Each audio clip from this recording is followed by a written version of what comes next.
So ரொம்ப ஃபேமஸான Illuminati song என்று சொல்லலாங்க. இது வந்து எல்லாரும் வாயில் முணுமுணுத்துட்டு இருக்கிறாங்க, திகிர் செய்கிறாங்கன்னு வந்து இளைஞர்கள் இது அடிக்கடி முணுமுணுத்துட்டு இருக்கிறாங்க. நிறைய பேர் வாட்ஸ்அப் ஸ்டேட்டஸாக வைக்கிறாங்க, இன்ஸ்டாகிராமில் வைக்கிறாங்க. ஆனால் இது எதை சொல்லுது அப்படின்றது நிறைய பேருக்கு தெரியாது. அந்த பாடல் வந்து தனி ஒருவன் படம், அதில் வரக்கூடிய அரவிந்த் சாமி கேரக்டர் வந்து இலுமினாட்டி அப்படியே போர்ட்ரே பண்ணுற, அப்படியே இலுமினாட்டியை பற்றி வர்ணிக்கக்கூடிய ஒரு படம் என்று சொல்லலாம். அந்த கேரக்டர் மெயினாக அதில் வரக்கூடிய ஹீரோவுடைய இது வந்து நல்லதை செய்யணும் அப்படின்றது.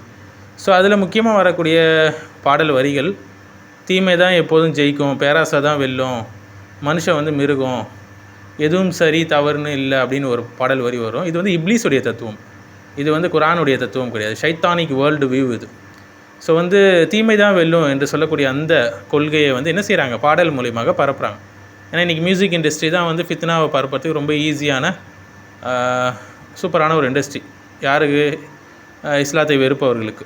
ஆக்கிபத்துலில் முத்தகீன் என்று அல்லாஹ் சொல்கிறான். இறுதி வெற்றி இறைவனை அஞ்சுபவர்களுக்கு தான், தக்வா உடையவர்களுக்கு தான், நல்லவர்களுக்கு தான் என்று அல்லாஹ் சொல்கிறான் சூரத்தில் ஆராஃபுடைய 128வது வசனம். ஸோ குரான் வந்து தீமை ஜெயிக்கும்னு சொல்லவே கிடையாது, ஹக்கு தான் ஜெயிக்கும், நன்மை தான் ஜெயிக்கும். சில நேரங்களில் தாமதமானாலும் இறுதியில் நன்மை தான் ஜெயிக்கும், நன்மை தான் வெல்லும், தீமை அழிந்து போகும். அடுத்து பேராசை ஜெயிக்கும் என்று சொல்கிறாங்க. இன்னும் ஷைத்தான் லக்கும் அதுவும் என்று அல்லாஹ் சொல்கிறான். ஷைத்தான் உங்களுக்கு தெளிவான பகைவனாக இருக்கிறான், சூரத்துல் ஃபாத்திரோட 6வது வசனம். ஸோ பேராசை வந்து ஷைத்தானுடைய ஆயுதம். நபி ஸல்லல்லாஹு அலைஹி வஸல்லம் சொன்னாங்களே, பேராசையை தவிர்த்துக்கோங்க, அது முன் இருந்தவர்களை அழித்ததுன்னு சொன்னாங்க, சஹீஹ் முஸ்லீமில் வரக்கூடிய ஹதீஸ். ஸோ பேராசை என்றைக்குமே ஜெயித்தது கிடையாது, அது சமுதாயங்களையே அழித்தது என்று சொல்லலாம். அடுத்து மனுஷன்தான் மிருகம் அப்படின்னு சொல்கிறாங்க. லகது கரம்னா பனி ஆதம என்று அல்லாஹ் சொல்கிறான். நாம் ஆதமுடைய மக்களை கண்ணியப்படுத்தினோம் என்று சொல்லலாம், சூரத்துல் இஸ்ராவுடைய 70வது ஆயத்து. ஸோ மனுஷன் வந்து மிருகன்றது தவறான கான்செப்ட். மனுஷன் வந்து கண்ணியப்படுத்தப்பட்டவன் அல்லாஹ்வால். இன்னும் அரதுனால் அமானத்தை என்று அல்லாஹ் சொல்கிறான் இல்லைங்களா. அடுத்தது வந்து நான் வந்து கடவுளுக்கே பயப்பட மாட்டேன் அப்படின்னு சொல்லக்கூடியது. ஆனால் ஹைருன் மின்ஹு, நான் அவனை விட மேலானவன் என்று இப்லீஸ் சொன்னான், சூரத்துல் ஆராஃபுடைய 12வது ஆயத்து.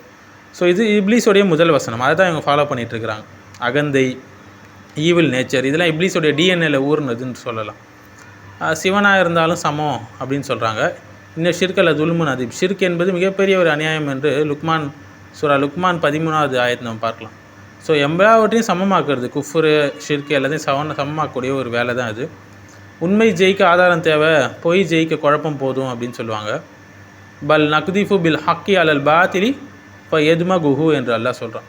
நம்ம உண்மையால் பொய்யை என்ன செய்கிறோம், நசுக்குகிறோம், அழிக்கிறோம் என்று அல்லாஹ் சொல்கிறான், சூரத்துல் அன்பியாவுடைய 18வது ஆயத்து.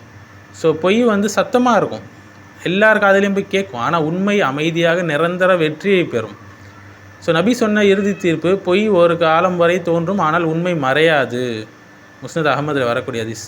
ஸோ தீமை வந்து ஜெயிப்பது போல் தோன்றலாம் உலகத்துடைய பார்வையில், ஆனால் வரலாறு நம்ம கற்றுக் கொடுக்குது. ஃபிர்அவுன் மூழ்கினான், நம்ரூத் மன்னன் அழிந்தான், அபுஜஹல் விழுந்தான், இப்லீஸ் தோல்வி அடைந்தான், எல்லாரும் மன்னக்கவி தான் இருக்கிறாங்க. ஒருபோதும் தீமை வெல்லாது, இம்மையிலும் சரி மறுமையிலும் சரி தீமை ஜெயிக்கும் என்பது வழிகேடான தத்துவம். இது இப்லீஸோடைய பிரச்சாரம்.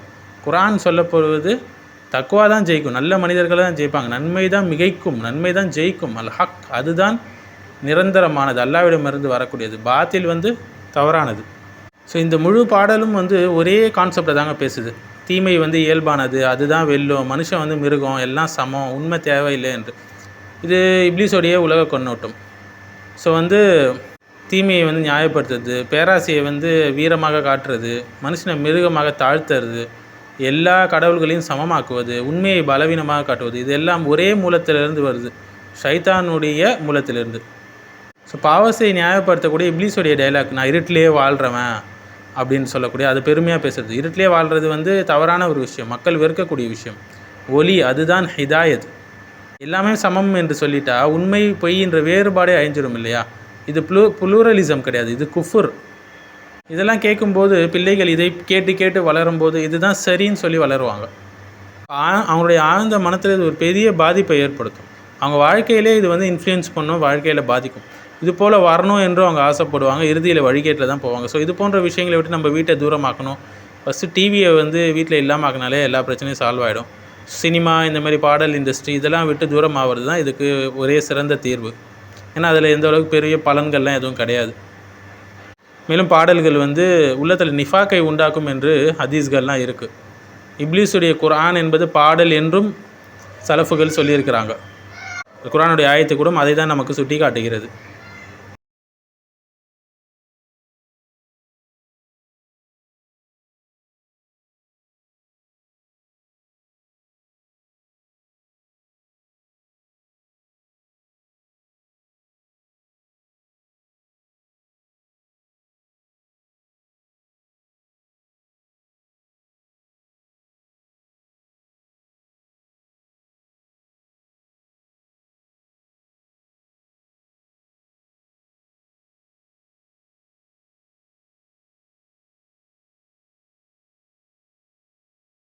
இமாம் இப்னு தைமியா யார் என்று உங்களுக்கு தெரியுமா? அவருடைய மாணவர்களை பாருங்கள்.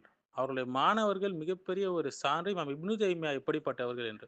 சிறந்த மாணவர்களை அவர்கள் உருவாக்குனாங்க. இமாம் தஹபி ரஹிமஹுல்லாஹ் சொல்றாங்க, 748 ஹிஜ்ரிகள்ல மரணமானவங்க. இமாம் இப்னு தைமியா பற்றி சொல்லும்போது, தப்சீர், ஃபிக்ஹ், உசூல், அரபு மொழி, தைரியம், உண்மையை வந்து உரக்க பேசுவது மற்றும் சுன்னாவை நிலைநாட்டுவது, இவை எல்லாவற்றிலும் அவர்கள் அல்லாஹ்வுடைய ஆயத்துகளில் சான்றுகளில் ஒரு சான்றாக இருந்தார்கள் சொல்றாங்க. சேர் ஆலாம் நுபுலாவுடைய அவங்களுடைய கிதாப்ல நீங்க இதை பார்க்கலாம். மேலும் இமாம் இப்னு கசீர் ரஹிமஹுல்லா 774 ஹிஜ்ரிகள்ல வஃபாத்தானவர்கள். இமாம் இப்னு தைமியா அவர்களுடைய நேரடி மாணவர். அவங்க என்ன சொல்றாங்கன்னா, கல்வி விஷயத்துல, அமல்கள் விஷயத்துல, தைரியம் விஷயத்துல, பொறுமை விஷயத்துல, குர்ஆன் சுன்னாவை உறுதியாக பின்பற்றும் விஷயத்துல அவர்கள் அல்லாஹ்வுடைய சான்றுகளில் ஒரு சான்று, அத்தாட்சிகளில் ஒரு அத்தாட்சி என்று சொல்றாங்க. அல் பிதாயா வன் நிஹாயா என்ற அவங்களுடைய கிதாப்ல இப்னு ரஜப் அல் ஹம்பலி ரஹிமஹுல்லா சொல்றாங்க, 795 ஹிஜ்ரிகள்ல வஃபாத் ஆனவங்க. இமாம் இப்னு தைமியா பத்தி சொல்லும்போது, தன் காலத்தில் ஒப்பில்லாத ஒரு மனிதராக அவர்கள் இருந்தார்கள். யாரோடையும் அவரோடு ஒப்பிட முடியாது என்ற அளவுக்கு சமகால அறிஞர்கள் சுன்னாவை பாதுகாத்து பிதத்துகளை மறுப்பதில் அல்லாவின் அத்தாட்சிகள்ல ஒருவராக அவங்க இருந்தாங்க. தபகாத்துல் ஹனாபிலால இதை நீங்க பார்க்கலாம். ஸோ இப்னு தைமியாவை அல்லாஹ்வுடைய ஆயத்து என்று அழைப்பது, அவர் வந்து மாசூம், பிழைகள் அற்றவர் என்ற அர்த்தத்துல அல்ல. எப்படி குர்ஆன்ல இரவு பகல் காற்று நிகழ்வுகள் அறிஞர்கள் அனைத்தும் வந்து சான்றுகள் அல்லாஹ்வுடைய அத்தாட்சிகளில் அத்தாட்சிகளாக இருப்பவர்கள். இப்னு தைமியாவுடைய வாழ்க்கை வரலாறு படிச்சா தெரியும். அவங்களுடைய அபாரமான நினைவாற்றல், பல இஸ்லாமிய அறிவியல்களில் அவங்க ஆழ்ந்த அறிவு பெற்றிருந்தாங்க. ஆட்சியாளர்களுக்கு அஞ்சாமல் உண்மையை பேசக்கூடியவங்களாக இருந்தார்கள். சிறையில் கூட பொறுமை காத்தினார்கள். சிறையை ஒரு மதர்சாவாக ஆக்கிட்டாங்க அவங்க. தௌஹீதை நிலைநாட்டினார்கள். ஜஹ்மியா தத்துவவாதிகள், கிரேக்க தத்துவவாதிகளுடைய தவறான வழிகேடுகள், தத்துவங்கள், கபூர் வழிகாடுகள், சூஃபித்துவ வரம்பு மீறல்கள், அத்துமீறல்கள், பிதத்துக்கு எதிரான பிரச்சாரம் போன்ற எல்லா வழித்தவர்களுக்கும் அவங்க என்ன செஞ்சாங்க? எதிராக நின்று அதற்கு எதிராக புத்தகங்கள் எழுதுவது, அதற்கு எதிராக பேசுவது, மக்களுக்கு தெளிவு கொடுப்பது என்று அஹ்லு சுன்னாவுடைய அறிஞர்களில் மிகப்பெரிய ஒரு அறிஞராக அவர்கள் இருந்தார்கள். அவங்க காலகட்டத்தில் என்னென்ன வழிகேடுகள் இருந்ததோ அது அனைத்துக்கும் எதிராக ஒரு போர் வாளாக இமாம் இப்னு தைமியா இருந்தார்கள். மக்களுக்கு நேர் வழியை எடுத்து தெளிவாக கூறினார்கள். எந்த அளவுக்கு என்றால் நம்ம பார்க்கலாம், ஜின்கள் கூட இமாம் இப்னு தைமியாவை நேசித்தது என்று. ஒரு சமயம் அவர்களுடைய மாணவர்கள் வந்து வழி தெரியாமல் தொலைந்து விட்ட பிறகு ஒரு குரல் அவங்களை வழிகாட்டுச்சு என்று அந்த செய்தியெல்லாம் நம்ம பார்த்துருப்போம் இல்லைங்களா? ஸோ மனிதர்கள், ஜின்கள் அனைவரும் விரும்பிய ஒரு மார்க்க அறிஞராக அவர்கள் இருந்தார்கள். ஒரு மனிதன் அல்லாஹ்வுக்கு முழுமையாக கட்டுப்படும் போது அல்லாஹ் தன் படைப்பின் அனைத்தையும் அவனை அந்த மனிதரை விரும்ப வைப்பான் என்பது இவனுடைய வாழ்க்கை வரலாறுலேருந்து நம்ம தெரிந்து கொள்ளலாம். ஸோ நம்ம அனைவரும் இப்னு தைமியாவுடைய வாழ்க்கை வரலாற்றை நிச்சயமாக படிக்கணும். தமிழில் கூட வெளியே வந்திருக்கு புத்தகங்கள், ஆங்கிலத்திலும் இருக்குது. அரபு தெரிந்தவர்கள் அரபில் படித்து கொள்ளலாம். நிச்சயமாக அனைவரும் படித்து பயன்பெற வேண்டும். அவர்களை போய் வாழ நாம் முயற்சிக்க வேண்டும். அல்லாஹ் சுப்ஹானஹு வ தஆலா ஜன்னத்துல் ஃபிர்தௌஸை ஷேக்குல் இஸ்லாமுக்கு தருவானாக.